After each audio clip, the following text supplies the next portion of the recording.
this video, I'll show you how to convert BTC to USDT on Binance.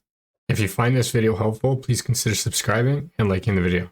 First thing you got to do is open up and log into your Binance account. If you don't already have a Binance account, I'll leave you a link down below in the description that will get you $100 in trading fee rebates. So I'm going to show you two ways on how you can get to this page. The first way is by simply going to the top left-hand corner and tapping on the Binance icon. From here, you're going to tap on More Services.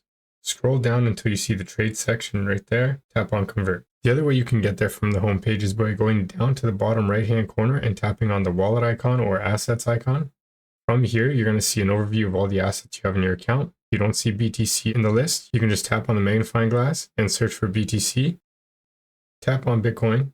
From here, you're going to see this come up that says Convert BTC. You can just tap on there, and we're back to the same page. From here, under the From section, we're going to tap on this arrow next to Solana, and we're going to select BTC. If you don't see BTC in the list, search for it in the search bar, tap on Bitcoin, and under the two sections, since we want to convert it to USDT, we're going to go right over here to this arrow and look for USDT on the list, or search for it in the search bar, tap on USDT. From here, we're going to enter in the amount of BTC that you want to convert into USDT. Tap on the preview button, confirm the transaction on the next page, and that's how to convert Bitcoin to USDT on Binance. If you found this video helpful, please consider subscribing and liking the video.